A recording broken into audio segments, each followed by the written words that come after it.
E aí vamos para essa briga estratégica que envolve os Bolsonaro e o STF, tá? O STF ficou avançando com a sua agenda para caminhos, né, muito perigosos. Vou negar a Magnitsky, vou punir a Amazon. Eu até falo isso naquele podcast que eu gravei pro Valete Plus. Mas assim, no fim do dia, eles vão precisar recuar. Tá saindo algumas coisas, tá? Bastante indecorosas sobre o ministro Barroso, né? Aparentemente saiu uma matéria dando conta de que o ministro Barroso comprou um imóvel em dinheiro nos Estados Unidos, ou à vista, não sei se foi dinheiro, mas à vista. Ora, ele é um empresário muito rico, é um advogado muito rico. E quem sou eu? Eu com certeza acho que ele obteve isso da maneira mais correta, lista e justa possível. Veja, Barroso pagou o imóvel de 22 milhões de reais nos Estados Unidos à vista. Condomínio, 15 pau. E ele pertence a uma offshore dos filhos do Barroso. O Barroso claramente é o mais atingido, se for colocado na Magnitsky, ele será disparado mais atingido. Ele não apenas é um cara que tem alguns imóveis lá, mas o Barroso tem toda uma vida intelectual, tá? Uma questão aspiracional de pertencer ao mundo ilustrado, de certa intelectualidade que roda em Nova York, né, e roda nesse circuitão, tá? Esta é a vibe do Barroso. Os dois filhos dele são interessados nisso. Acho que os dois filhos dele atuam, estudam fora do Brasil, especialmente nos Estados Unidos. Então ele é atingido diretamente por isso. E o Barroso já está falando até em sair do STF. Por quê? Um homem, né, que tem, poxa, me parece que um homem que honestamente comprou um imóvel de 22 milhões de reais nos Estados Unidos à vista, né? Portanto, deve ter grandes escritórios, deve ter grandes clientes, com certeza deve ter obtido isso da maneira mais correta possível.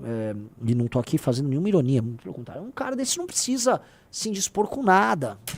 Um cara desse não precisa ter dor de cabeça com nada. Né? Pra que eu vou tomar uma Magnitsky? Só me tira dessa história. Tanto que estão discutindo já a sucessão do Barroso dentro do STF, falando em colocar o Pacheco, que está no Senado, seria uma indicação bem política do Lula para o STF. Achei até engraçado, né?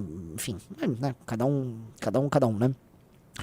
E aí, estamos ouvindo agora um recuo possível em meio à crise dos Estados Unidos. É a matéria que saiu do Metrópole. Vamos ler aí, ó. Ministros do STF discutem recuo possível em meio à crise com os Estados Unidos da América. Pode descer. Em conversas reservadas, ministros do STF discutem uma espécie de recuo possível para a corte diante da crise com o governo dos Estados Unidos. A proposta de debate consiste em uma anistia pós-condenação para Jair Bolsonaro e outros réus que serão sentenciados de golpe de Estado. A alternativa busca evitar novas sanções do ZEUA e, ao mesmo tempo, manter o entendimento do STF pela condenação do Bolsonaro. Na prática, o Supremo condenaria os acusados, mas não se movimentaria para derrubar uma eventual anistia aprovada pelo Congresso Nacional. Embora o recuo possível não altere o curso de julgamento de Bolsonaro, representaria uma mudança significativa, uma vez que a Corte manteria a decisão do Congresso, mesmo que governistas judicializem a anistia alegando inconstitucionalidade. Uma preocupação de magistrados do STF é que essa medida seria de fato capaz de conter a ofensiva norte-americana, já que Bolsonaro seria condenado. Por outro lado, a possibilidade de tornar Bolsonaro elegível para as eleições presidenciais do ano que vem, como deseja Donald Trump, não é sequer cogitada por integrantes do STF.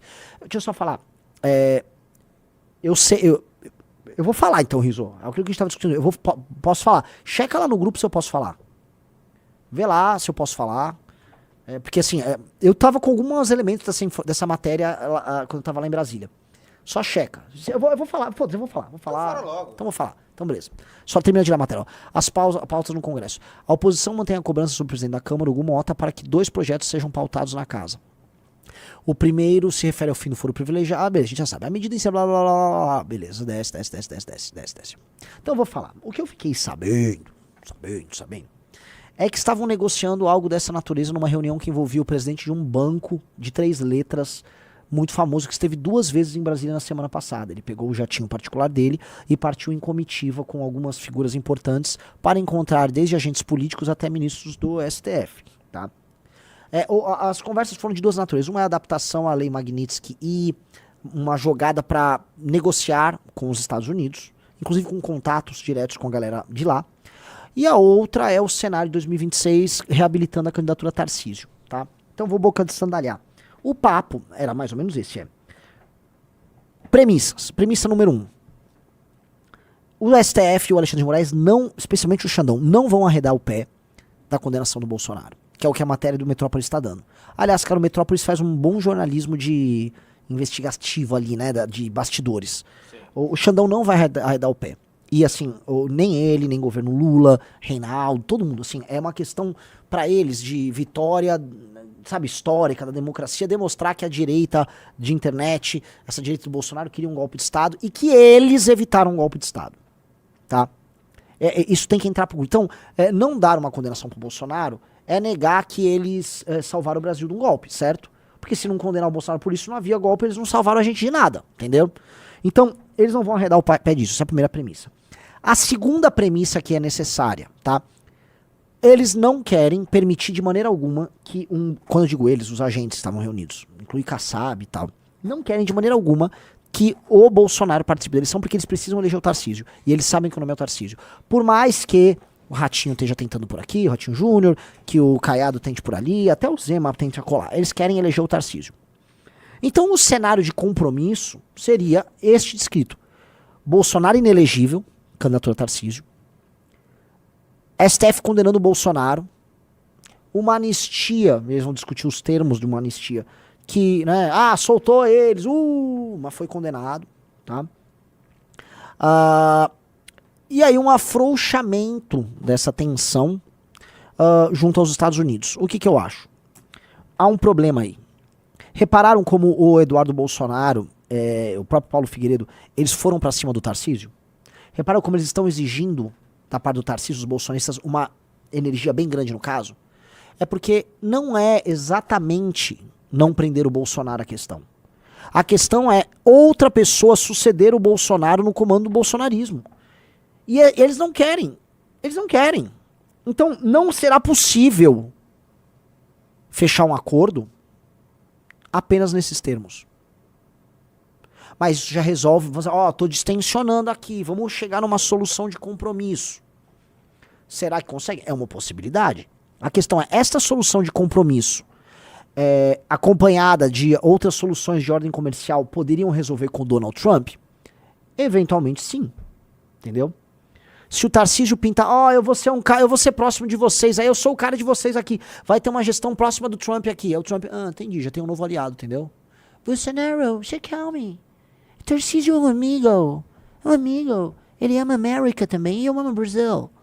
Amamos todos uns aos outros. Tarcísio, ficaremos juntos. Esse é o desenho. Tá?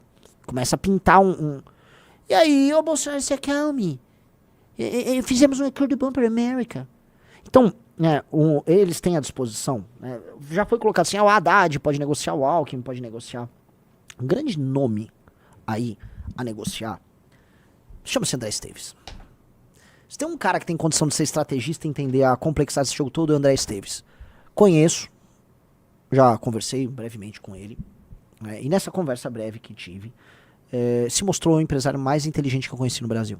Já falei isso pra várias pessoas, tá? É um cara que tem leitura, visão histórica sobre o Brasil, cérebro pifado lá em cima, inteligência muito alta, raciocínio muito rápido. Dizem, né, a galera que opera mercado, que se você botar ele numa mesa de operação de bolsa, até hoje sabe se virar, É um cara fora. Logicamente que ele é o pai do capitalismo de compadrio financeiro contemporâneo no Brasil, né? É isso que ele faz, é um capitalismo de compadrio dos mais sujos que ele faz. Isto posto, não nego a inteligência do cara, a inteligência acima do comum. E assim como todo mundo que ocupa as grandes posições de poder ali na Faria Lima, né? Tinha alguns que eu conheci também que são meio fraquinhos, mas muita gente muito inteligente lá. E assim, o Dedé poderia vir com a solução. O André Esteves é um cara que tem meios de pensar essa solução.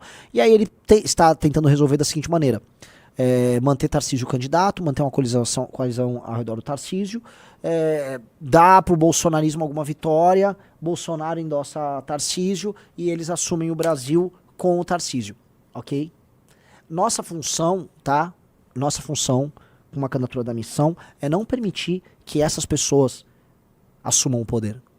Não apenas elas, como petistas. O PT, pode vir não apenas o PT como uma candidatura, como eu já duvidei mais, ainda duvido, mas já duvidei mais, tá? De vir uma alternativa com Alckmin, uma coisa um pouco diferente, tá? Já duvidei mais. E se, assim, se tiver uma candidatura do PSB, com o Alckmin no topo, com o PT fazendo vice, com o Lula endossando e pegando os votos do Nordeste do Lula, rejeição menor, não duvidem, tá? Eu não duvidaria. Continuo achando que o histórico do PT impede uma construção dessa natureza. Mas, que PT? Que PT sem Lula? Vão-se os anéis, ficam-se os dedos, né? Às vezes o lance o PT trabalhar pela própria renovação e tal. Não sei, entendeu? Nós não podemos aceitar esse jogo. É por isso que nós, do Partido Missão, teremos uma candidatura presidencial em 2026, sim. E essa candidatura vai denunciar tanto esse esquema do Tarcísio, que é o Centrão assumir o poder para ficar empurrando o Brasil com a barriga por mais 4 anos, quanto a manutenção de uma trajetória suicida junto com o petismo. E aí esse é o ponto. Vocês estão ou não estão com a gente nessa caralha? Porque não tem outro caminho. O nosso caminho claramente é esse. O nosso caminho é apontar realmente um futuro muito diferente para o Brasil. Nenhum desses caras tem condição de fazer nada. Gostou do vídeo? Para mais vídeos como esse, se inscreva no canal Inevitável Cortes. Deixe o like. Comente abaixo o que achou da análise. Vídeos todos os dias com os temas mais diversos da política brasileira.